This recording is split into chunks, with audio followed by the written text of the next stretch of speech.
ഇത്രയുള്ളൊരു പാവാട ഒരു ടീഷർട്ടിന്റെ വന്നേക്കണം ജീവിതം തുടങ്ങാനായിട്ട്. ശരിയാവില്ല എന്ന് തന്നെ അമ്മ പറഞ്ഞായിരുന്നു. അപ്പൊ ഞാനും പറഞ്ഞു ശരിയല്ലേ വേണ്ട, നിങ്ങൾക്ക് താല്പര്യമല്ലേ വേണ്ട, ഓക്കെ ഒരു പ്രശ്നമില്ല, തലയിലും തൊട്ട് സത്യം ചെയ്ത് അമ്മയുടെ ഞാൻ ചാറ്റിങ് ചെയ്യാൻ പറ്റില്ലെന്ന് പറഞ്ഞു. എന്നിട്ടാ വിളിച്ചിട്ട് പോകുന്നത്. ഓട്ടോറിക്ഷക്കാരനും പറഞ്ഞു അപ്പൊ തന്നെ പറഞ്ഞു നിങ്ങൾ ഒളിച്ചു വിടുവാണെന്ന് ചോദിച്ചാൽ പറഞ്ഞാൽ അതെ ഇറക്കി വിടുമെന്ന് പറഞ്ഞാൽ ഞാൻ പറഞ്ഞു അതേ ഏട്ടാന്ന് പറഞ്ഞു. എന്നാൽ ഈ വഴി പോകണ്ട, പിടിക്കപ്പെടും, നമുക്ക് ഇപ്പറേ പോകുന്നത്. എന്നിട്ട് ഞങ്ങളുടെ ഒരു പപ്സും ഉണ്ട് 300 രൂപ ഉണ്ട് ഒളിച്ചോടുമ്പോൾ. ഫ്രണ്ടിൻ്റെ വീട്ടിലേക്ക് ചെന്ന് പിന്നെ അവൻ്റെ അമ്മ സന്ധ്യാസമയത്തല്ല അമ്മ വാതിലിങ്ങനെ കൈവച്ചിരിക്കുക എന്താ സാജു എല്ലാം അമ്മ വെറുതെ വന്നു അതാരാണ് ഞാൻ വിളിച്ചിട്ടുണ്ടോന്ന് അതേപോലെ ഊറും താഴ്ത്തിട്ടിരുന്നു അമ്മ. സ്കൂൾ കൊച്ചിനെ വിളിച്ചിട്ടുണ്ടെന്നാണ് ഓർത്തത്. 8ാം ക്ലാസ്സിലോ 7ാം ക്ലാസ്സിലോ പഠിക്കുന്നത്. ഞാനാണെങ്കിൽ കൊടിമരം പോലെ ഇങ്ങനെ നിൽക്കുകയും ചെയ്യുന്നത്. ചേട്ടൻ മറ്റേ പുള്ളിനെ പോലെ ഇരിക്കുന്നത്, മറ്റേ ലോകനാഥ് പറവ. 7.5 ലക്ഷം രൂപ എനിക്ക് കിട്ടില്ല. 3 ലക്ഷം കൊണ്ട് ഞാൻ രാവിലെ ഇറങ്ങി പലിശക്കാർക്ക് കൊടുക്കുക. 900 രൂപ അങ്ങനെ ഒരു സംതിങ് ബാക്കി ഉണ്ടായിരുന്നു. പക്ഷെ എൻ്റെ അടുത്ത് വിളിച്ച് കരഞ്ഞു പറഞ്ഞത് സുധീയുടെ കാര്യമോ അതൊക്കെ മറന്നു. 14 ദിവസം കട്ടിലേൽ അനങ്ങാതെ കിടന്നിട്ട് റിസൾട്ട് കേൾക്കാൻ പോയ ദിവസമോ. അപ്പം അതൊന്നും പ്രശ്നമില്ല. പക്ഷെ ഞങ്ങൾക്ക് ആ വേർപാട് സുധീയുടെ വേർപാടാണ്. ഞങ്ങൾക്ക് ഇത് അത്ര പ്രശ്നമില്ലായിരുന്നു. ഇനി നമുക്ക് സംസാരിക്കേണ്ടത് ഡാൻസ് ട്രൂപ്പ് തുടങ്ങിയതിനെ പറ്റിയിട്ടാണ്. അത് സംസാരിക്കാൻ ഒരാളും കൂടെ വേണം. കാരണം അതിനകത്തൊരു കഥയുണ്ട്, ഒരു എൻട്രി ഉണ്ട്. അതിലൊരു സുഖം വരില്ല. പെണ്ണേ ഒരു കാര്യം സംസാരിക്കാൻ നിങ്ങൾ കൂടെ വന്നേ പറ്റൂ. ഹായ്, നമസ്കാരം. ഇരിക്കും. ഹാപ്പി ആയാ? പിന്നെ എന്താ കാര്യം എന്ന് പറഞ്ഞോട്. എനിക്ക് ഭയങ്കര ഇഷ്ടമുള്ള ആളാണ്. എനിക്ക് ഭയങ്കര ഇഷ്ടം. ഞാൻ ചേട്ടയുടെ എപ്പോഴും പറയാറുണ്ട് കാണാനായിട്ട് ഭയങ്കര ആഗ്രഹമുണ്ട്. 100 പ്രാവശ്യം കാണുകയും ചെയ്തു, പക്ഷെ സംസാരിക്കാൻ പറ്റിയില്ല. ആ സമയത്ത് ഞാൻ നോക്കിയപ്പോ ചേട്ടനെ കണ്ടില്ല. അപ്പം നമ്മളൊരു സിനിമ ടിനിച്ചേട്ടന്റെ ഒരു സിനിമ കാണുന്നപ്പോ അവിടെ ഉണ്ടായിരുന്നു. അപ്പൊ ഒരു ചായയൊക്കെ കുടിച്ച് അവിടെ ഇരിക്കും. അപ്പൊ എനിക്കെന്ന് കണ്ടിട്ട് അയ്യോ എനിക്ക് വന്ന് സംസാരിക്കണം. അപ്പൊ എന്നോട് അനിയനൊക്കെ ഉണ്ടായിരുന്നു. ചേച്ചിക്ക് പോയി പറയാൻ പാടില്ല ഞാൻ ഇന്ന ആളുടെ വൈഫ്. ഞാൻ ഇല്ല ചേട്ടയും കൂടെ വരട്ടെ. ആ സമയത്ത് നോക്കിയപ്പോ ആളെ കണ്ടില്ല. അല്ല ഞാൻ വന്നിട്ട് പിന്നെ ആള് പോവും ചെയ്തായിരുന്നു. എനിക്ക് ഭയങ്കര ഇഷ്ടമാണ് ആളെ. ഇതിപ്പോ ആരാ ഇന്റർവ്യൂ നമ്മൾ വേറൊരു കാര്യം ചോദിക്കാൻ പറ്റുന്ന ഞാൻ യഥാർത്ഥത്തിൽ ഇപ്പൊ പറഞ്ഞത് ഞങ്ങളൊരു കാര്യം സംസാരിക്കാൻ തുടങ്ങുമായിരുന്നു ഡാൻസ് സ്കൂളിനെ പറ്റിയിട്ട്. പക്ഷെ ആ ഡാൻസ് സ്കൂളിനെ പറ്റിയിട്ട് പറയുമ്പോൾ ഇത് ഒരാൾ പോരാ, 2 പേര് വേണം. ഡാൻസ് സ്കൂൾ പൂട്ടിയ കഥയാണ് ഞാൻ ചോദിക്കുന്നത്. രസകരമായ കഥയാണ്. കാരണം എന്താ അറിയാമോ, ഈ ഡാൻസ് സ്കൂളിൽ കണ്ടുമുട്ടിയ ടീച്ചേഴ്സ് 2 പേരും കൂടെ കല്യാണം കഴിച്ചു പോയപ്പോൾ ഡാൻസ് സ്കൂൾ പൊട്ടിപ്പോയെന്ന് പറയുന്ന ഒരു നരേഷൻ ഉണ്ട്. കത്തിച്ചെന്ന് പറഞ്ഞാൽ പിന്നെ ഞാൻ നേരത്തെ കണ്ടിരുന്ന പാരന്റ്സ് ഒക്കെ ഓ ടീച്ചർ സാറ് എന്ന് പറഞ്ഞ ടീച്ചർ അങ്ങനെ പറയുന്ന ഒരു അവസ്ഥ എന്നെ കണ്ടപ്പോൾ അത് കുട്ടികളെ പഠിപ്പിക്കുന്നവർ തമ്മിൽ പാടില്ല. പ്രേമിക്കുക അത് കുഴപ്പമില്ല. പക്ഷെ 1 മാസം കൊണ്ടൊക്കെ ഇങ്ങനെ കാണിക്കുന്നവരറിഞ്ഞ അത് കൂടാണ്ട് നമ്മളെ സപ്പോർട്ട് ചെയ്തത് ആ പിള്ളേര് തന്നെയായിരുന്നു. വിളിച്ചിട്ട് വരാനായിട്ടേ 2 പെൺകുട്ടികളും 2 ആൺകുട്ടികളും കൂടെ ഉണ്ടായിരുന്നു. സത്യത്തിൽ വിളിച്ചിട്ട് വരുന്ന രീതിയിലല്ല ഞാൻ പോയത്. പക്ഷെ പിള്ളേരാ പറഞ്ഞു നമുക്ക് കൊണ്ടുപോകാം, ചേച്ചിനെ കൊണ്ടുപോകാന്ന് പറഞ്ഞു. അങ്ങനെ സിറ്റുവേഷൻ ഞാൻ പറഞ്ഞുതരാം. ഞാൻ ഇതുപോലെ ഞങ്ങൾ പ്രോഗ്രാം ചേട്ടൻ്റെ കല്യാണം കഴിഞ്ഞ് പിറ്റേ ദിവസം വരുന്നു. പ്രോഗ്രാം കഴിഞ്ഞ് അത് തന്നെ അവരുടെ എല്ലാ പരിപാടിയും പൊളിച്ച് കളഞ്ഞു ഞങ്ങൾ. അപ്പോൾ ഇങ്ങനെ ഡ്രസ്സ് കൊടുക്കാൻ വേണ്ടി പോയതാണ്. അത് ചെന്നപ്പോഴത്തേക്ക് അടുത്ത ആഴ്ച നിശ്ചയമാണ് കല്യാണം. ചെക്കൻ്റെ വീട്ടിൽ നിന്ന് ആൾക്കാർ അല്ല ഇങ്ങോട്ട് വരുന്നു. എനിക്ക് ഇഷ്ടമായിരുന്നല്ലോ പിന്നെ ഞാൻ ഉറപ്പിക്കണത് ഉറപ്പിച്ചിട്ടായിരുന്നു. അപ്പോൾ അങ്ങനെ അവിടെ നിന്ന് ആൾ വരാൻ പോകുന്നൊക്കെ പറഞ്ഞപ്പോൾ ഞാൻ എന്നാൽ പിള്ളേർ എന്നോട് പറഞ്ഞു ചേട്ടാ വിളിച്ചു നമുക്ക് കൊണ്ടുപോകാമെന്ന് പറഞ്ഞു. കൊണ്ടുപോയേക്കണ വലിയ സ്കോർപ്പിയോനെ ഞങ്ങൾ ചെന്നേക്കണം. ഓട്ടോറിക്ഷയൊക്കെ രക്ഷപ്പെടാൻ പറ്റിയ വണ്ടിയായിട്ട് ചെന്നേക്കണം. അപ്പോൾ പിള്ളേർ നിർമ്മിച്ചപ്പോൾ ഞാൻ ചോദിച്ചു, വീട്ടിൽ ചോദിച്ചപ്പോഴത്തേക്ക് അമ്മ ഈ അരമതലിന് അപ്പുറത്തായതുകൊണ്ട് എന്നെ തല്ലിയില്ല. ഇപ്പുറത്താണെങ്കിൽ അപ്പടിച്ചേനെ അല്ല അതൊക്കെ ചാടി വരണം ഇപ്പുറത്തോട്ട്. അപ്പോൾ തല്ലിയാനായിട്ടാന്ന് പറഞ്ഞു എന്നെ ചൂലിനടിച്ചേനെന്ന് എന്താ പറഞ്ഞല്ലേ. ഇല്ല സത്യം സത്യം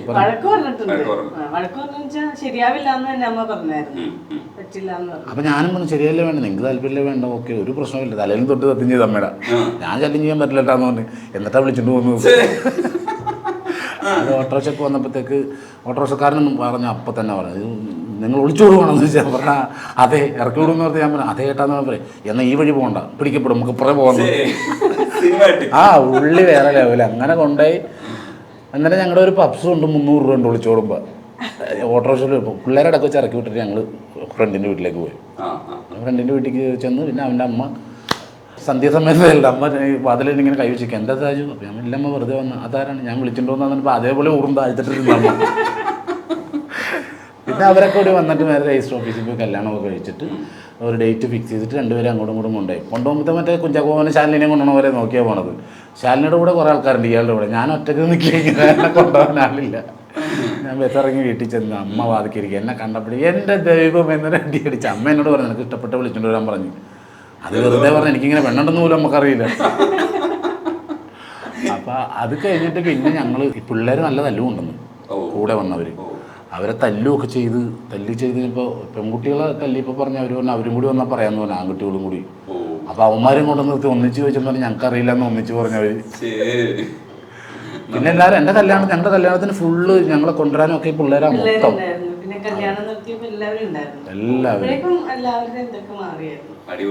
കാരണം ഒരു മാസം ഇയാൾ വന്നിട്ടുള്ളൂ.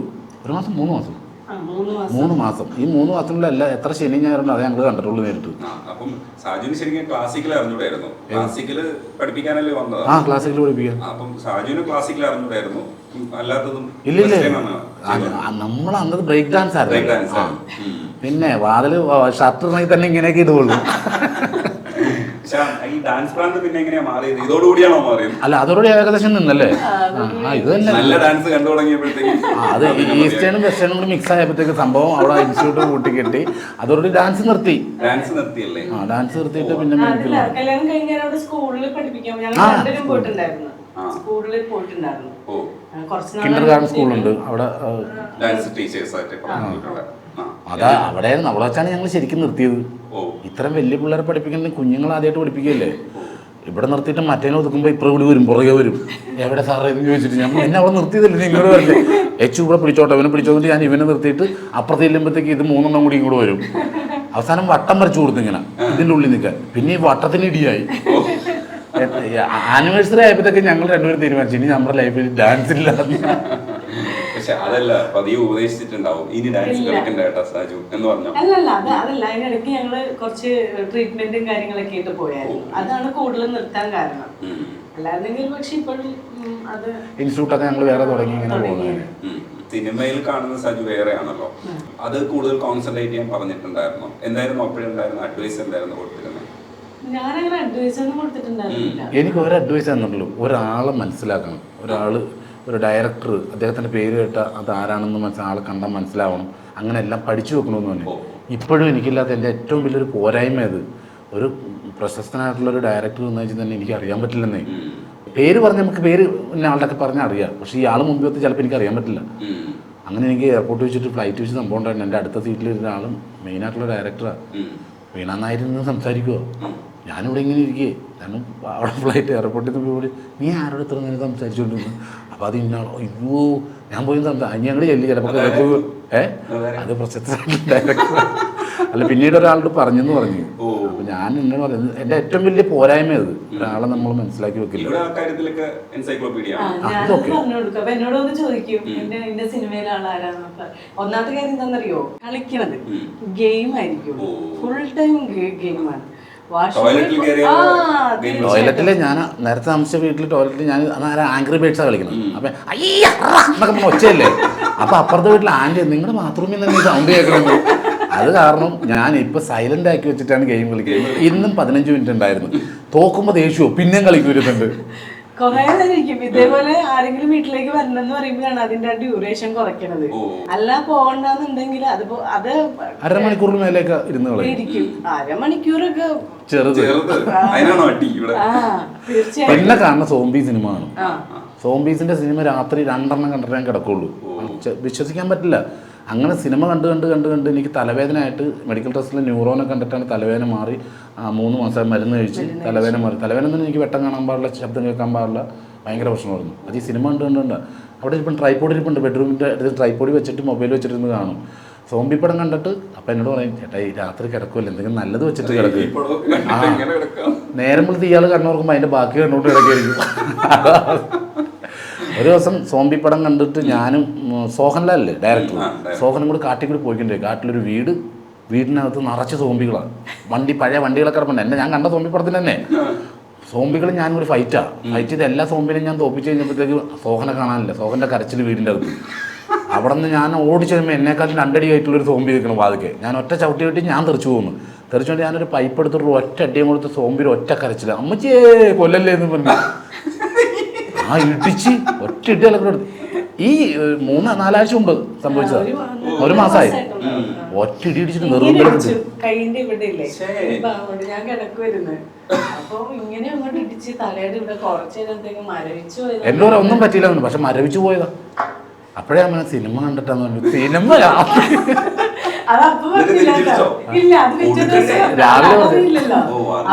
അപ്പൊ ഞാൻ വിചാരിച്ചു ഉറക്കത്തിലായിരിക്കും എന്ന് വിചാരിച്ചിട്ട് ആ സാറിലായിട്ട് എനിക്ക് വേദന എടുത്തില്ല, കുഴപ്പമൊന്നുമില്ല, എവിടെ മരവിച്ചിരിക്കണമെന്ന് പിന്നെ എനിക്ക് മനസ്സിലായത്. കൊറേ നേരത്തേക്ക് ആ കൈ ഇവിടെ തന്നെ ഇരിക്കണ പോലെ. പിന്നെ ദിവസം ഇതുപോലെ തന്നെ ഒരു ഓട്ടോറിക്ഷക്കാരൻ ഇതുപോലെ തന്നെ കൊണ്ടുപോകണം. ഓട്ടോറിക്ഷക്കാരനായിട്ട് രശ്മി സംസാരിച്ച് രശ്മിനോട് ചൂടായി ക്ഷമിക്കിട്ട് ഓട്ടോറിക്ഷക്കാരനെ അടിച്ച് ഒറ്റ അധ്യാനം കൊടുത്തു. അപ്പോഴും അമ്മച്ചി ചെയ്യുന്നതിന് കരഞ്ഞ് ഇയാൾക്കിട്ട് തന്നെ കൊടുത്തത്. ആ സ്വപ്നത്തിൽ ഓട്ടോറിക്ഷക്കാരൻ്റെ അടിയും കൊണ്ട് എൻ്റെ അടിയും കൊണ്ട് ഇപ്പൊ കിടക്കുന്ന എങ്ങനെയാ തരുമോ?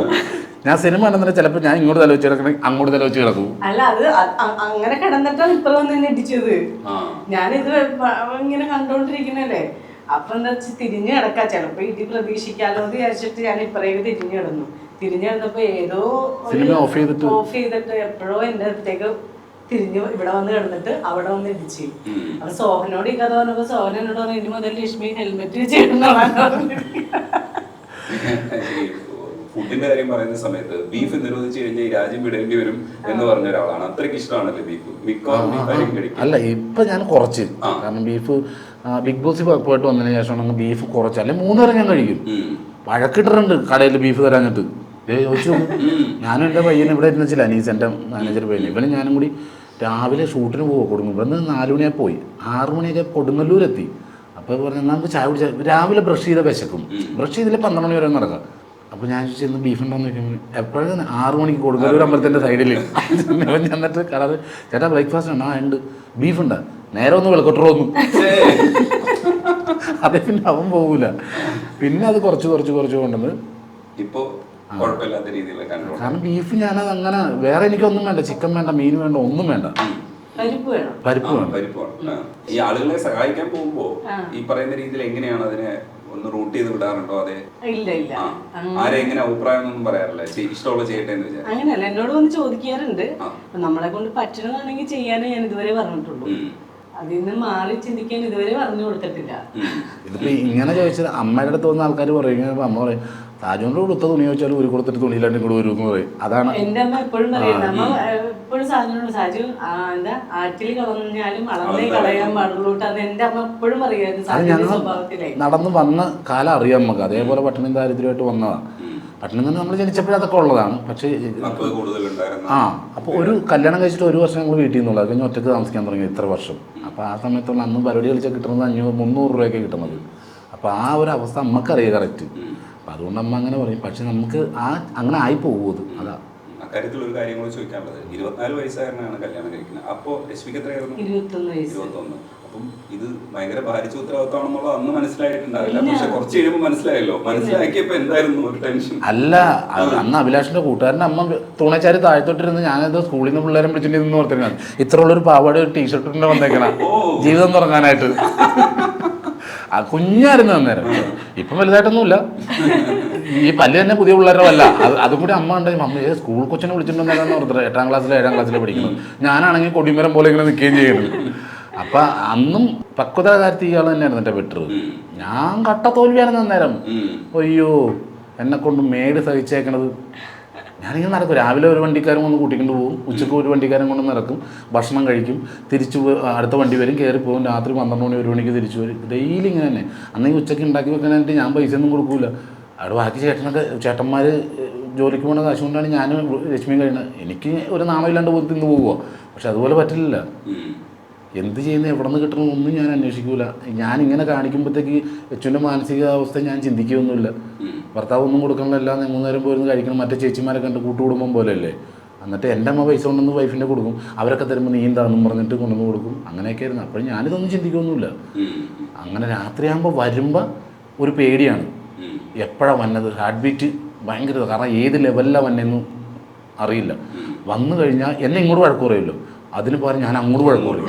വഴക്ക് പറഞ്ഞെങ്കിൽ രാത്രി മൊത്തം വഴക്ക് പറഞ്ഞ് താഴ്ത്തൊക്കെ ആയിരിക്കും കിടക്കണത്.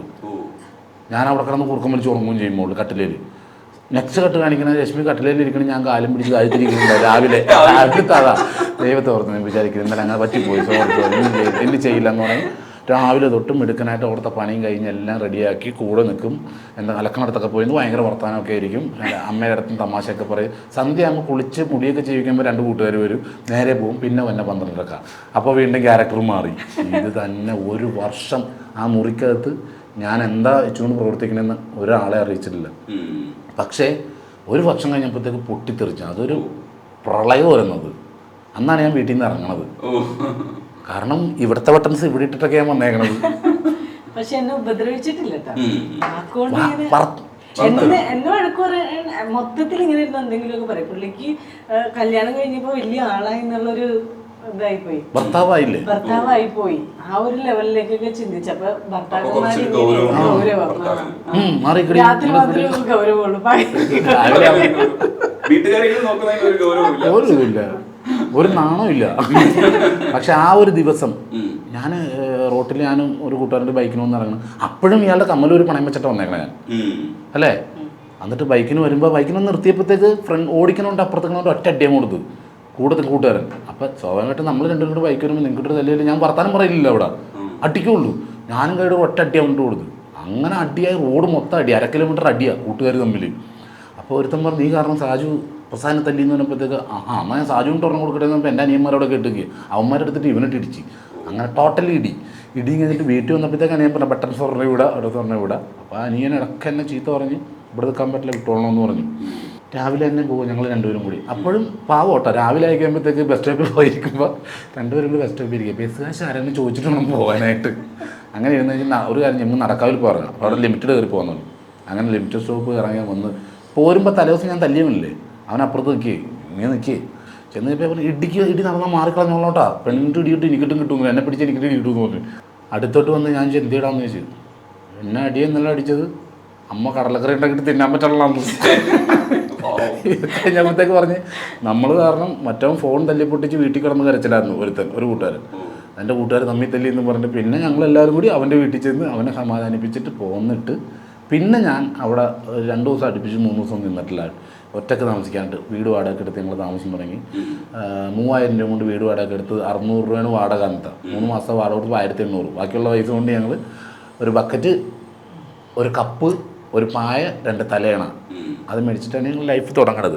അന്ന് തൊട്ട് ഞാൻ ക്യാരക്ടർ ആവാൻ തുടങ്ങി, ആളാവാൻ തുടങ്ങി. പിന്നെ ഞാൻ ഇങ്ങനെ പോലും കാണിച്ചിട്ടില്ല. എന്നെ ഇങ്ങോട്ട് എന്ത് പറഞ്ഞാലും ഞാൻ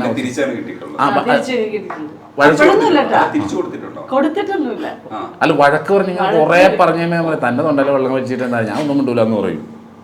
അപ്പോൾ ഇത് കഴിഞ്ഞിട്ട് അങ്ങനെ ജീവിതം തുടങ്ങിയിട്ടാണ് ഞങ്ങൾ ഇപ്പം ഇങ്ങനെ ഈ ഒരു ഇതിൽ വന്നിരിക്കുന്നത്. അത് തൊട്ട് ഞാനിങ്ങനെ കയറി പിന്നെ കരയാനോ അല്ലെങ്കിൽ തല്ലുപിടിക്കാനോ ഒന്നും അവസരം ഉണ്ടാക്കിയിട്ടില്ല. അപ്പോൾ ഈ പറഞ്ഞ പോലെ തന്നെ കണക്കൊന്നും അറിയില്ല, ഉണ്ടാക്കാനുണ്ടും വാരി വലിച്ചിട്ടുണ്ടാക്കും 2 കൂടി. 2 പേർക്ക് തന്നെ ഇച്ചിരി മതി. പക്ഷേ ഉണ്ടാക്കി സംഭവം മൊത്തം വെച്ചിട്ട് 3 ദിവസം കഴിച്ചാലും 4 ദിവസം കഴിച്ചാലും തീരാതായി. ആദ്യമൊക്കെ ഹോട്ടലിൽ നിന്ന് ചോറ് മേടിച്ചു, പൊതിച്ചോറ് മേടിച്ചു, ഉണ്ടാക്കാൻ പറ്റില്ല. പിന്നെ 2 പേരും കൂടെ കഴിക്കും. പിന്നെ 2 പൊതിച്ചോറ് ആദ്യം മേടിച്ച് പിന്നെ 1 പൊതിച്ചോറായി, പിന്നെ ബ്രെഡായി, പഴമായി. ഇത് കഴിഞ്ഞപ്പോഴത്തേക്കും ഒന്നുമില്ല, ഇങ്ങനെ ഇരിപ്പായി. പിന്നെയാണ് അപ്പോൾ പരിപാടിയില്ല. പരിപാടി കിട്ടണമെങ്കിലും വല്ലപ്പോഴേ കിട്ടുള്ളൂ. ഞാൻ പ്രൊഫഷണൽ ട്രൂപ്പിലൊന്നും കളിക്കുന്നത്. അങ്ങനെയാണ് അവിടെ താമസിക്കുമ്പോഴാണ് പ്രശാന്ത് കാഞ്ഞിരപ്പറ്റം വന്ന് വിളിക്കുന്നത്. മനോജ് ഇന്നസ് ട്രൂപ്പ് തുടങ്ങി നമ്മൾ അതിലേക്ക് വന്നു.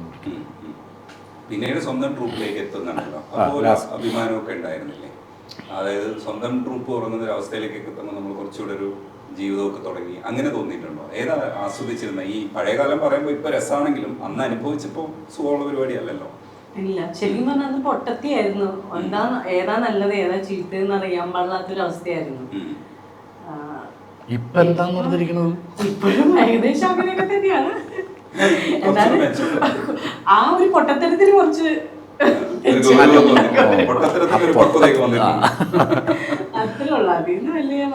അല്ല മാറ്റം എന്ന് പറഞ്ഞാൽ മഴവിൽ മനോരമ നമ്മൾ ആ പ്രോഗ്രാം ചെയ്യില്ലേ, അതായിരുന്നു ഞങ്ങളുടെ മാറ്റം നടന്നത്. ആ മൊമെന്റ് കൂടെ പറയൂ. ഇപ്പം സ്വർണ്ണം വാങ്ങിക്കൊണ്ട് തരാൻ തീരുമാനിക്കുമ്പോൾ സർപ്രൈസ് ആയിരുന്നു? അല്ലല്ല, കൊണ്ടുപോയി ഷോപ്പിൽ കൊണ്ടുപോയി.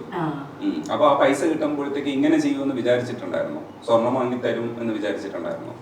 അല്ല, അതിൽ ഞാൻ പൈസ കിട്ടിയാൽ 7.5 ലക്ഷം രൂപ എനിക്ക് കിട്ടിയത്. 3 ലക്ഷം കൊണ്ട് ഞാൻ രാവിലെ ഇറങ്ങി പലിശക്കാർക്ക് കൊടുക്കാൻ. അതെല്ലാം കൊടുത്തിട്ട് നിസാന 900 രൂപ അങ്ങനെ ഒരു സംതിങ് പൈസ മാത്രം എൻ്റെ കയ്യിൽ ബാക്കിയുണ്ടായിരുന്നു. എല്ലാ പലിശക്കും മേടിച്ചെടുത്തും കൊടുത്ത് തീർത്ത്. അല്ലെങ്കിൽ പിന്നെ ഈ വഴി പോയിട്ടുണ്ടെങ്കിൽ ഇവിടെ ആളിപ്പുണ്ടാവും, ആ വഴി പോയി അവിടെ ആളിപ്പുണ്ടാവും. പിന്നെ ഞാൻ സ്റ്റേജിൽ താടി കൊട്ടിച്ചിട്ടുണ്ടെന്ന പോലെ തന്നെ പുറത്തും താടിയൊക്കെ കൊട്ടിച്ചിട്ട് നടക്കേണ്ടി വരും. അപ്പം അത് ആദ്യം കൊടുത്ത് തീർത്ത് സമാധാനമായി. പിന്നെ ആണ് ഞങ്ങൾ സ്വർണം മേടിച്ചതും ബാക്കിയുള്ള 4 ലക്ഷം 4.5 ലക്ഷം രൂപക്കാണ്. അപ്പോൾ കാറൊക്കെ വാങ്ങിക്കുന്ന സമയത്ത് ഉണ്ടായിരുന്ന ഒരു ഹാപ്പിനെസ് ഉണ്ടായിരുന്നു. നമ്മൾ ആദ്യമായിട്ടാണല്ലോ അങ്ങനെ ഒരു സ്റ്റേജിലേക്ക് എത്തുകയും അങ്ങനെ ഒരു സമ്പാദ്യം എന്ന് പറയുന്നത് നമുക്കായിട്ടൊരു സാധനം ഉണ്ടാക്കുന്ന സമയത്ത് ഒരു ഭയങ്കര സുഖം തോന്നി. പിന്നെ ഭയങ്കര സന്തോഷമായിരുന്നു. നമ്മൾ ഒരിക്കലും പ്രതീക്ഷിച്ചില്ലല്ലോ അവന് കാറ് മേടിക്കുന്നോ, ഒന്നും പ്രതീക്ഷിച്ചിട്ടില്ല. പ്രതീക്ഷിക്കാണ്ട് കിട്ടിയതായി. ഞങ്ങൾ വീട്ടുകാരാണ്. ഇപ്പം എൻ്റെ വീട്ടുകാരാണെങ്കിലും ഇയാളുടെ വീട്ടുകാരാണെങ്കിലും ഒരിക്കലും ഞാൻ ഈ ഒരു ലെവലിൽ വരും എന്ന് ഓർത്തില്ല. എൻ്റെ സ്വഭാവം വെച്ചിട്ടാണ് അവരെന്നെ വഴക്ക് പറഞ്ഞൊക്കെ എൻ്റെ കയ്യിരിപ്പുണ്ടാ. അപ്പോൾ ഇവിടുത്തെ അമ്മയാണെങ്കിലും എൻ്റെ അമ്മയ്ക്കാണെങ്കിലും കാറ് മേടിക്കുന്നു, അങ്ങനെ അതൊക്കെ മേടിച്ചപ്പോൾ എല്ലാവർക്കും സന്തോഷം. കാറ് മേടിക്കലും ബാക്കി എല്ലാ കാര്യങ്ങളും മാറ്റങ്ങൾ വന്നത് നമ്മൾ അതുകൊണ്ടാണ്.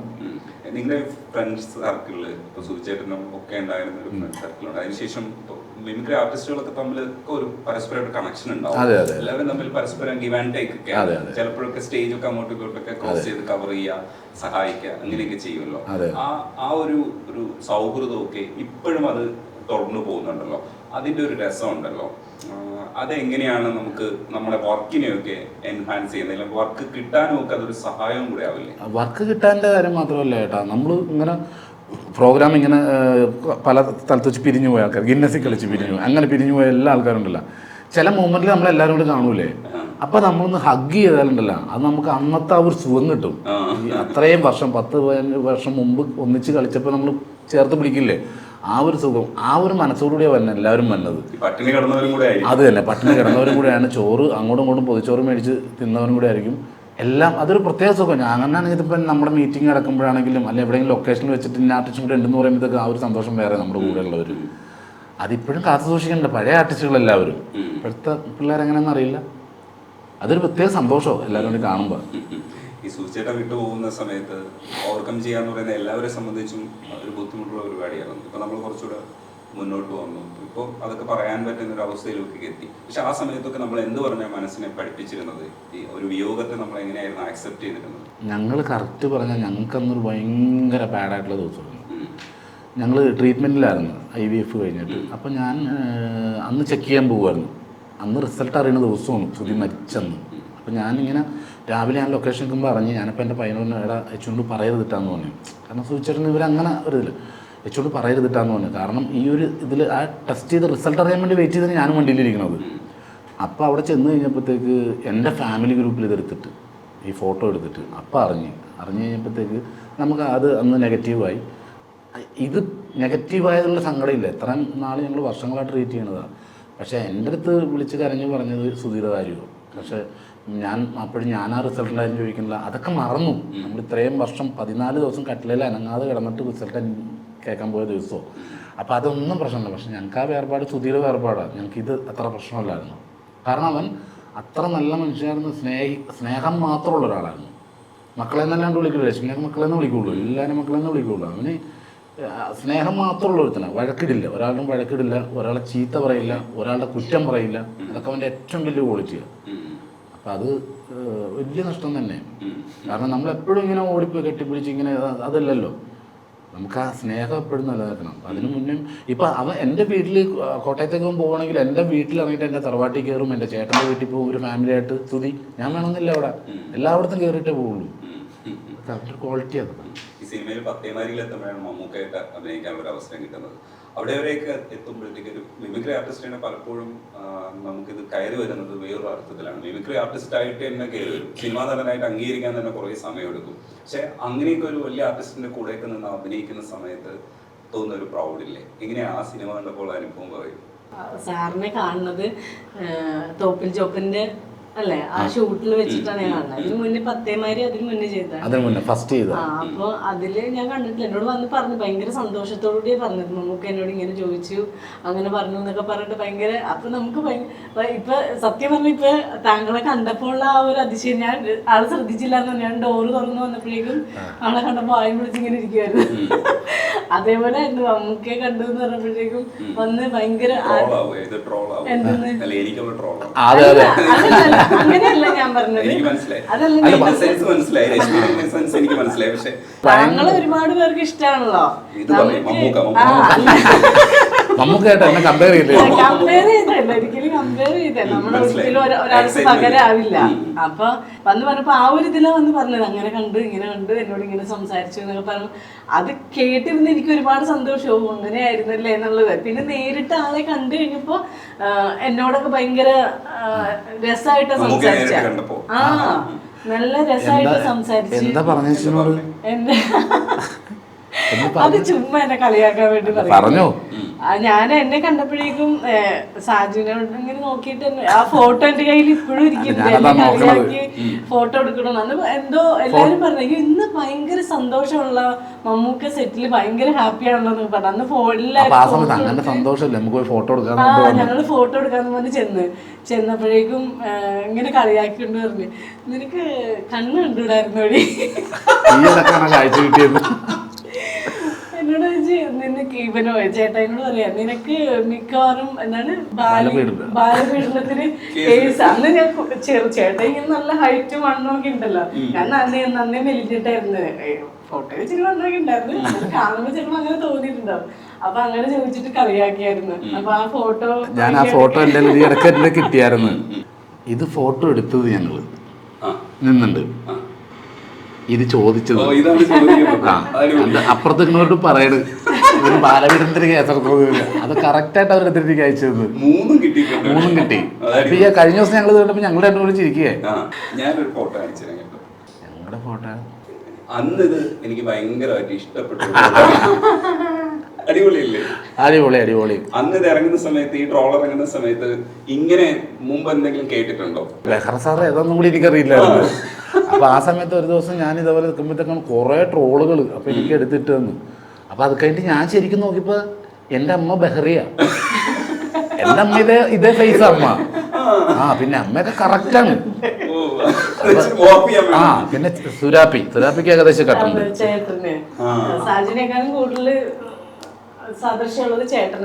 പിന്നെ ഏറ്റവും അനിയത്തി. രണ്ട് ബെഹ്റയും രണ്ട് ബെഹ്റയുണ്ട് ഞങ്ങളുടെ വീട്ടില്. അപ്പൊ അങ്ങനെ ഞങ്ങള് ഇതുപോലെ തന്നെ ഒരു ഇന്റർവ്യൂവിൽ എന്നോട് ചോദിച്ചു, ഒരു സ്ഥലത്തോട് ഞാൻ പോവാ. അപ്പൊ എന്നോട് ചോദിച്ചു, ചേട്ടാ മറ്റേ പുള്ളിനെ പോലെ ഇരിക്കണം. ഞാൻ പറഞ്ഞു, ഏത് പുള്ളി?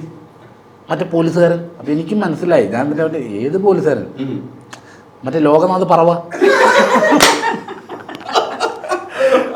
ഞങ്ങൾ രണ്ടുപേരും കൂടി എന്നിട്ട് സാറിന്റെ കൂടെ ഞാൻ ഫോട്ടോ എടുത്തിട്ടുണ്ട് വൈഫിനെ. സാറിന് എന്നെ അറിയാം. ഞാൻ സാറിനെ ഇന്റർവ്യൂ ചെയ്തിട്ടുണ്ട്, 2 മണിക്കൂർ ഇന്റർവ്യൂ ചെയ്തിട്ടുണ്ട്. അപ്പൊ അത് അതിനകത്ത് ശ്രീകണ്ഠൻ സാറ് പറഞ്ഞാൽ അതിനത് ഭയങ്കര പ്രശ്നമൊക്കെ ആയി, ഇങ്ങനെ കളിയാക്കാൻ വേണ്ടി വിളിച്ചേക്കണമെന്ന്. പക്ഷെ ഞങ്ങൾ നോർമൽ ടോക്കായിരുന്നു. പക്ഷെ ഈ സംസാരിക്കുന്നതിന്റെ ഇടയിൽ കുറച്ച് സമയം ഫ്രീ ടൈമിൽ സാർ എന്നോട് സംസാരിച്ചു. അതിൽ നിന്ന് പുള്ളി എന്താണെന്ന് മനസ്സിലായി. കാരണം നല്ലൊരു മനുഷ്യനാണ്, ഭയങ്കര കുറെ കാര്യങ്ങൾ ചെയ്യുന്ന ആളാണ്. അപ്പം അതൊക്കെ അന്നേരം എനിക്ക് മനസ്സിലായി. പിന്നെ അതൊരു ഭാഗ്യമായി. പിന്നെ പല സ്ഥലത്തും വെച്ച് ഞങ്ങൾ ഫോട്ടോ എടുത്തിട്ടുണ്ട്. അത് ശരിക്കും പറഞ്ഞാൽ എൻ്റെ ഡ്യൂപ്പാണ് സാറ്, അല്ലാണ്ട് സാറിൻ്റെ ഡ്യൂപ്പിയാണല്ലോ. കാരണം ഞാനല്ല ആദ്യം വന്നത്. അതല്ല ഞാൻ ഈ ഏരിയയിൽ നമ്മളാണ് പിന്നെ നമ്മളാണ് ഫേമസ്. ഈ ആദ്യം കാണുന്ന സമയത്ത് ഈ ഫോട്ടോ കണ്ടപ്പോൾ എന്താ തോന്നിയത്? ആ സമയത്ത് കണ്ടപ്പോൾ ഞങ്ങൾ പറഞ്ഞതാണ്, ചേട്ടനേക്കാളും കുറച്ചും കൂടി ചേരുന്നത് ഞങ്ങള് വേറെ ചേട്ടനായിരുന്നു ഞങ്ങള് പറയുമായിരുന്നു. ചേട്ടൻ കുറച്ചും കൂടി എനിക്ക് കുറച്ചുകൂടെ ഒരു ഇച്ചിരി ഇതുണ്ടല്ലോ, ഹൈറ്റ് ഉണ്ടല്ലോ. പക്ഷെ അമ്മ ഹൈറ്റ് ഉണ്ടെങ്കിൽ പോലെ ഈ മുഖമില്ലേ കറക്റ്റാ, ഒരു ആംഗ്ലമെങ്ങളോന്ന് തോന്നുന്നത്. ആ രീതിയിലേ പറയുള്ളൂ കണ്ടു കഴിഞ്ഞാൽ. അപ്പൊ ഞാൻ വേറെ ചോദിക്കണമൊക്കെ പറയാം, എൻ്റെ വീട്ടിൽ 2 ബെഹറിമാരും 2 ബെഹറയും എന്ന് പറയും. ഇപ്പോൾ ചെമ്മീൻകെട്ടും സാധനങ്ങളും ഒക്കെ അത്യാവശ്യം ജീവിക്കാനുള്ള ചുറ്റുപാടുകളൊക്കെ ഉണ്ട്. പക്ഷെ സോഷ്യൽ വർക്ക് എന്ന് പറയുന്ന ഒരു സാധനം എസ്റ്റാബ്ലിഷ് ചെയ്യാതെ തന്നെ ചെയ്തു പോകുന്നുണ്ട്. അബദ്ധത്തിലാണ് ഇത് പുറത്തേക്ക് വന്നത് പോലും. ആ ഒരു മനസ്സ് ഒരുപക്ഷെ ഈ മനുഷ്യന്റെ ഒരു മനുഷ്യത്വത്തിന്റെ ഒരു ഇതും കൂടെ അല്ലേ? അത് കുറച്ചുകൂടെ കാണുമ്പോൾ നമുക്കൊരു സന്തോഷമല്ലേ വരുന്നത്. ഇങ്ങനെ ഒരു മനസ്സുള്ളത് ഒരാളുടെ കൂടെ നമുക്ക് ജീവിക്കാൻ കഴിയുന്നത് തന്നെ ഭയങ്കര ഒരു സന്തോഷമുള്ളതല്ലേ? തീർച്ചയായിട്ടും ഭയങ്കര സന്തോഷമുണ്ട്. ഇപ്പൊ നമ്മൾ ചെയ്യണതിന് ഒരുപാട് നെഗറ്റീവ്സും വരാറുണ്ട്. ഓൾമോസ്റ്റ് നമ്മൾ എന്തിട്ടാലും അതിനൊക്കെ ഒരു നെഗറ്റീവ് കാര്യങ്ങളുണ്ടാവും. പക്ഷെ ഞങ്ങള് കൂടുതലും എന്തെങ്കിലും ചെയ്താലും പുറത്തങ്ങനെ പറയാറില്ല. കഴിഞ്ഞ കുറച്ച് ദിവസം മുമ്പ് ഉണ്ടായിരുന്ന ഒരു സംഭവം തന്നെ അതങ്ങനെ ഓർക്കാപ്പുറത്ത് ഉണ്ടായ ഒരു സംഭവമാണ്. പിന്നെ ഞങ്ങൾക്ക് യൂട്യൂബ് ചാനലുണ്ട്. പിന്നെ അതിപ്പം കട്ടായി കിടക്കുവാണ്. അപ്പം അതിന് ഞങ്ങൾ ഒരുപാട് ചാരിറ്റി കാര്യങ്ങളൊക്കെ ചെയ്തിട്ടുണ്ട്. അത് നമ്മളെ കൊണ്ട് ചെയ്യാൻ പറ്റുന്ന വെച്ചാൽ മറ്റുള്ളവർക്ക് ഇപ്പം താങ്കൾക്കാണെങ്കിൽ കണ്ടു കഴിഞ്ഞിട്ടുണ്ടെങ്കിൽ ചെയ്യണം എന്ന് തോന്നുന്ന ഒരു കാര്യം മാത്രമേ നമ്മൾ അതിൽ ഇട്ടിട്ടുള്ളൂ. കാരണം കുറച്ച് അമ്മമാര് അവർക്ക് ഫുഡ് കൊടുക്കാം, നമുക്ക് ഒരു വീഡിയോ അത് പിന്നെ അപ്പൊ നമ്മൾ ഇട്ട് കഴിഞ്ഞപ്പോഴേക്കും അത് കണ്ടിട്ട് പൂർണ്ണശ്രീ കാറ്ററിംഗ് അവര് കണ്ടിട്ട് അവർ നമ്മളെ വിളിച്ച് സാജു എനിക്ക് ഇങ്ങനെ താല്പര്യമുണ്ട് എന്ന് പറയാം. അപ്പൊ നമുക്ക് തോന്നിക്കൊള്ളാം ഇങ്ങനെ ഒരു ചെറുത് ഇപ്പം ഒരാൾക്ക് ഭക്ഷണം കൊടുക്കാൻ അധികം പൈസ ആവില്ല. നമ്മുടെ ഉണ്ടെങ്കിൽ ഇപ്പൊ കടം മേടിച്ചു കൊടുക്കണമെന്ന് ഒരിക്കലും പറയല്ല ഞങ്ങളെ പോലെ. അല്ലാണ്ട് കയ്യിലുണ്ടെങ്കിൽ ഒരാൾക്ക് ഒരു പൊതിച്ചോറ് മേടിച്ചു കൊടുക്കണേല് കുഴപ്പമില്ല. എനിക്കത് ചേട്ടായി സാജു എന്ന് വിളിക്കില്ല, ചേട്ടായി സാജു എന്ന് വിളിച്ചതാണ് ഇത്തിരി റെസ്പെക്ട് കൊടുത്തോട്ട് വിളിച്ചത്. അല്ല അങ്ങനെയൊക്കെ ചെയ്യുമ്പോൾ ഞാൻ എപ്പോഴും അങ്ങനെ സംബോധന ചെയ്യാൻ എനിക്കിഷ്ടം. എന്നുവെച്ചാൽ അദ്ദേഹം ഒരു പേഴ്സണാലിറ്റി ഉള്ള ആളാണല്ലോ. അപ്പൊ പുള്ളിക്കാരൻ അങ്ങനെ ചെയ്യണം അതിലെനിക്ക് ഭയങ്കര അഭിമാനം തന്നെയുള്ളൂ. അങ്ങനെ ചെയ്യണേല് ഞാൻ എപ്പോഴും അതിന് സപ്പോർട്ട് ചെയ്യാറുള്ളൂ. എന്തെങ്കിലും കണ്ടാലും അതിന് സപ്പോർട്ട് ചെയ്ത് സംസാരിക്കാറുള്ളൂ. ഒറ്റ കാര്യമുള്ളൂ ഇതില്, നമ്മളുടെ കയ്യിലുള്ളത് കൊണ്ട് നമ്മൾ ചെയ്യുക, പുറത്തുനിന്ന് മേടിച്ചിട്ട് ചെയ്യാതെ നമ്മളുടെ കയ്യിലുള്ളത് ചെയ്ത് വെച്ചിട്ടുണ്ടെങ്കിൽ നമുക്ക് മനസ്സിന് സുഖം ഉണ്ടാവും. പക്ഷേ ആ കാര്യത്തിൽ ഇപ്പോൾ അങ്ങനെ ഒരു വീട് തന്നെ പോകുന്ന ഒരു അവസ്ഥയിലേക്ക് പോയി എന്ന് പറയുമ്പോൾ നിങ്ങൾ തമ്മിലൊരു എങ്ങനെയായിരുന്നു അത് ഹാൻഡിൽ ചെയ്തത്, ഇഷ്യൂ ഹാൻഡിൽ ചെയ്തത്? അല്ല, ഞങ്ങൾ ഒറ്റ ഇതേ ഉള്ളൂ. എൻ്റെ സന്തോഷം ഇയാളുടെ സന്തോഷം ഞങ്ങളുടെ ജീവിതം, അതിൽ വേറെ ഒന്നുമില്ല. ഇത് തന്നെ നിങ്ങളൊക്കെ അറിഞ്ഞു തന്നെ അത് ഞാനൊരു പ്രത്യേക സാഹചര്യത്തിൽ പറഞ്ഞു പോയിരുന്നു. അത് അങ്ങനെയാണെന്ന് നോക്കി കാണേണ്ടത്. നമ്മൾ ശരിക്കും അത് ഉള്ളിൽ തന്നെ വെച്ച് കൈകാര്യം ചെയ്ത് പോവുകയാണ് ചെയ്യുന്നത്. അറിയിക്കാൻ ഒരു താല്പര്യമില്ലാത്തൊരു കാര്യമായിട്ട് തന്നെയാണ് ഡീൽ ചെയ്യേണ്ടതെന്നാണ് മനസ്സിലാക്കുന്നത്. ഇത്രയൊക്കെ പക്വത നിങ്ങൾക്ക് എവിടുന്ന പെട്ടെന്ന് സീരിയസ് ആയത്? വീണ്ടും മറ്റേ ഡാൻസ് ക്ലാസ് ചോദിച്ചാൽ പടി പോകും. എനിക്ക് സീരിയസ് ആയിട്ട് സംസാരിക്കാൻ അറിയാം. അല്ല, അത് പഠിച്ചിട്ടുണ്ട്, അത് അറിയാന്നുള്ള ആളാണ് ഇരിക്കുന്നത്. പിന്നീട് എനിക്ക് മനസ്സിലായത് ഒരു വർഷം കഴിഞ്ഞപ്പോ ചിലതൊക്കെ നടക്കും. അല്ല, നീ ദേഷ്യപ്പെടാനൊക്കെ അറിയാം. ദേഷ്യപ്പെടുന്നത് കരഞ്ഞോണ്ടായിരിക്കുള്ളൂ. കൂടി കൂടി വരുമ്പോ അതിന്റെ കൂടെ കരച്ചിലുണ്ടാവും. പക്ഷെ ദേഷ്യപ്പെടാറുണ്ട്. പിന്നെ അന്യൻ സിനിമയിലെ പോലെ ദേഷ്യപ്പെടുള്ളൂ. അല്ല, ദേഷ്യപ്പെടുമ്പോ എന്താണെന്നറിയോ, ഞാനങ്ങ് ദേഷ്യപ്പെട്ട് ഇങ്ങനെ എന്ത് ഭംഗി വെച്ചു കാണാനെന്നറിയോ, തീർന്നു. അല്ലെങ്കിൽ ഞാൻ വൈകിയെന്ന് വിളിക്കും. അങ്ങനെ കുറെ ടെക്നിക്കുകളുണ്ട്. ദേഷ്യപ്പെട്ട പൊട്ട് തിരിഞ്ഞുമ്പോ വൈകി എന്തായി പറയണ വൈകിയെന്ന് അപ്പൊ തീർന്നു. പിന്നെ എൻ്റെ ഒരു ടെക്നിക്ക് അറിഞ്ഞു, ഞാൻ പുറത്ത് പോയിട്ട് വരുമ്പോഴത്തേക്ക് ഇച്ചിരി വൈകിയൊക്കെ വരുമ്പോൾ ചീത്ത പറയുന്നുള്ള ഒരു ഉറപ്പാണെങ്കിൽ വാതിൽ തുറക്കുമ്പോഴേ എന്തെങ്കിലും കാരണം കണ്ടുപിടിക്കും ഞാൻ അതിൻ്റെ ഉള്ളിൽ. അതൊക്കെ ഞാൻ അങ്ങോട്ട് വഴക്കിടും. ഇതിനടുത്ത് ഇങ്ങനെ ഇട്ടേക്കണം, എന്താ അങ്ങനെ കാണിച്ചിട്ടേക്കണം എന്ന് ചോദിക്കും. അയ്യോ ഞാനത് മാറ്റിയിട്ടേക്കാന്ന് പറഞ്ഞിട്ട് എന്നിട്ട് ഞാനകത്തോട്ട് കയറി പോകും. പിന്നെ അത് മനസ്സിലായി. ചേട്ടാ ഇത് തന്നെ ഒരു ഇന്റർവ്യൂല് ഇത് പറഞ്ഞായിരുന്നു. അല്ല, തൊട്ടടുത്തുള്ള ഒരു വീട്ടിലൊരു മോളുടെ ഹസ്ബൻഡ് പോലീസുകാരനാണ്. അപ്പൊ ആ പുള്ളിക്കാരനെ രസം ഇതേപോലെ മധുരന്റെ അപ്പുറത്ത് നിന്നിട്ട് സായിച്ചേട്ടാ ചേട്ടന്റെ ട്രിക്ക് ഞാനിപ്പോ ഉപയോഗിക്കാൻ തുടങ്ങി. പോലീസാണ്. പിന്നെ ചിക്കൻ ഫ്രൈ അത് കിട്ടിക്കുന്നുണ്ടെങ്കിൽ ഓക്കെ. ഇതുപോലെ ചീത്തയൊക്കെ ഉറപ്പാണെങ്കിൽ ചിക്കൻ ഫ്രൈ മേടിച്ചിട്ടുണ്ട്. ഞാനിവിടെ ഒറ്റക്കൊള്ളു ജീവിക്കാനായിട്ട് എന്നെ എന്തെങ്കിലും സംഭവിച്ചാൽ ആരുണ്ട് നോക്കാനായിട്ട് എച്ചു ചിക്കൻ കയറുക. പേടിയുണ്ട് ഒറ്റ. ഞാനിപ്പോൾ ഇത്ര വർഷമായിട്ട് തനിച്ച് താമസിക്കണമെങ്കിൽ ഒരു ദിവസം ഞാൻ ഷോ കഴിഞ്ഞ് വരുമ്പോഴത്തേക്ക് ആളെ കാണാനില്ല. ഒരു ബെഡ്റൂമിന് മൂലക്ക് ഇരിക്കേ, ഒരു കയ്യിൽ ബൈബിള്, ഒരു കയ്യിൽ കൊന്ത, അതിൻ്റെ കൂടെ കൃഷ്ണനും എല്ലാം കൂടി പിടിച്ചിട്ട് ഒരു മൂലക്ക് കരഞ്ഞോണ്ടിരിക്കേ. പിന്നെ ഞാൻ വിളിച്ചോണ്ട് പോയി രാത്രി.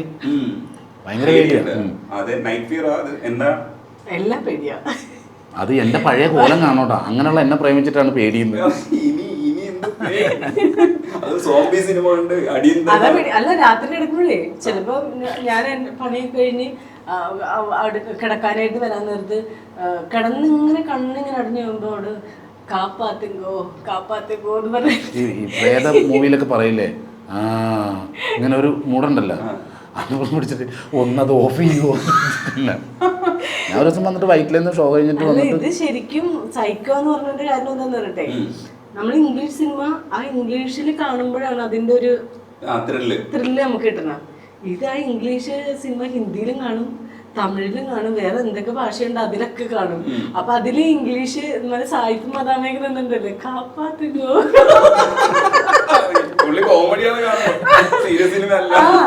അതും കാണും. അപ്പൊ ഞാൻ പറയും ഈ സിനിമ കണ്ടതല്ലേ എന്ന് പറയും.